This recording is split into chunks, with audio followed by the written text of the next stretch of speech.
જૂનાગઢથી સમાચાર મળી રહ્યા છે। જૂનાગઢમાં સોના ચાંદીના દાગીનાની લૂંટ કરવામાં આવી છે। કુલ રૂપિયા 1.15 કરોડની લૂંટની ઘટના સામે આવી છે। સમગ્ર ઘટનાને લઈ બાંટવા પોલીસે નાકાબંધી કરી કાર્યવાહી હાથ ધરી છે। આરોપીઓની શોધખોળ હાથ ધરવામાં આવી છે। પોલીસ દ્વારા કાર્યવાહી કરવામાં આવી છે।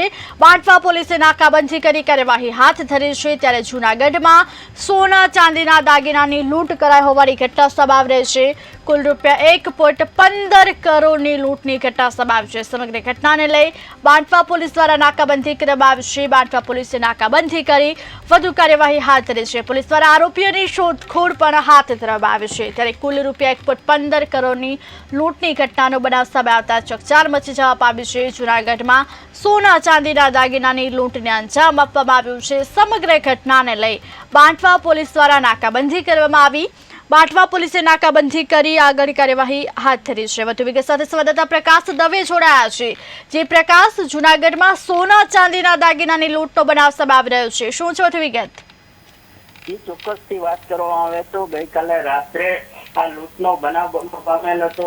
કલા ગોલ્ડ કંપની સેલ્સમેન જે છે એ ગોલ્ડ, સોનું અને ચાંદીના દાગીના માટેના સેલ્સમેન નીકળ્યા હતા। એના ફોર વ્હીલમાં જઈ રહ્યા હતા ત્યારે આ લૂંટની ઘટના બની હતી અને તેઓ કુતિયાણાથી જયારે બાટવા તરફ આવી રહ્યા હતા ત્યારે બાટવા પાસે છે આ લૂંટની ઘટના બહાર આવી હતી અને તેઓ તેમાંના ફોર વ્હીલમાંથી જયારે હવા ઓછી દેખાતા નીચે ઉતરતા એવા સમયે એક વ્યક્તિ ત્યાં આવી અને આ લૂંટની ઘટના ત્યારે બની હતી અને અન્ય બે વ્યક્તિઓ ત્યાં આવી ગયા હતા।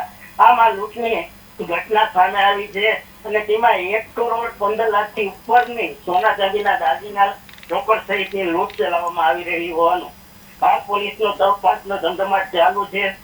નાકાબંધી સહિતની પોલીસે રાત્રેથી જ નાકાબંધી કરી દીધી હતી અને હાલમાં તપાસનો ધમધમાટ ચાલુ છે। જે પ્રકાશ, પોલીસ દ્વારા હવે કઈ દિશામાં તપાસ હાથ ધરવામાં આવી છે? કેટલા લોકો હતા લૂંટ કરવામાં સામેલ, તેને લઈને કોઈ માહિતી સામે આવી છે? ચોક્કસથી વાત કરવામાં આવે તો સૂત્રોમાંથી જાણવા મળ્યું છે, પોલીસ સૂત્રો જણાવી રહ્યા છે કે એક વ્યક્તિ જયારે ફોર વ્હીલમાં હવા નહોતી અને પેલા એક વ્યક્તિ આવી, ત્યારબાદ અન્ય બે વ્યક્તિ પણ આવી હતી અને જેથી કરીને લૂંટમાં ત્રણ જેટલા વ્યક્તિઓ હાલમાં આ લૂંટમાં સામેલ હોય તેવું બહાર આવી રહ્યું છે અને પોલીસે અત્યારે તપાસના ચક્રો ગતિમાન કર્યા છે અને વધુ તપાસ માટે ડીવાયએસપી કેશોદ, ડીસી છક્કર સહિતના હાલમાં બાટવા પોલીસ સ્ટેશન ખાતે તપાસનો ધમધમાટ ચલાવી રહ્યા છે। જે પ્રકાશ, સમગ્ર માહિતી આપવા બદલ આપનો આભાર। જૂનાગઢમાં સોના ચાંદીના દાગીનાની લૂંટ કરવામાં આવી છે। 1.15 કરોડની લૂંટની ઘટના સામે આવી છે। સમગ્ર ઘટનાને લઈ બાંટવા પોલીસે નાકાબંધી કરી આરોપીની શોધખોળ હાથ ધરવામાં આવી છે। બાંટવા પોલીસ સ્ટેશન ખાતે લૂંટનો બનાવ બનેલો, જેમાં કલા ગોલ્ડ કંપની કે જે અમદાવાદ ખાતે ગોલ્ડનું મેન્યુફેક્ચરિંગ કરે છે, જેના સેલ્સમેન યાજ્ઞિક ધર્મેન્દ્રભાઈ જોશી તેમજ ધનરાજભાઈ માંડગે કે જેઓના સેલ્સ પર્સન છે, જેઓ ગયા સોમવારથી જૂનાગઢ વિસ્તારમાં અલગ અલગ જગ્યાએ તેમજ લીંબડી તેમજ તાલાળા વિસ્તારમાં પોતાનું સોનું વેચવા માટે આવેલા હતા અને ગતરોજ તેઓ સાંજે લુધિયાણાથી સાંજે 7 વાગે રવાના થઈને અંદાજે 7:30ની આજુબાજુ બાટવા પોલીસ સ્ટેશનની પાસે આવતા તે દરમિયાન તેમના ફોર વ્હીલમાં હવા ઓછી જણાતા તેઓ નીચે ઉતરેલા। તે દરમિયાન એક વ્યક્તિ ધસી આવી તેમની સાથે ઝપાઝપી ગાળાગાળી કરી તેમજ તેને છરી જેવો હથિયારથી ઈજા કરેલી।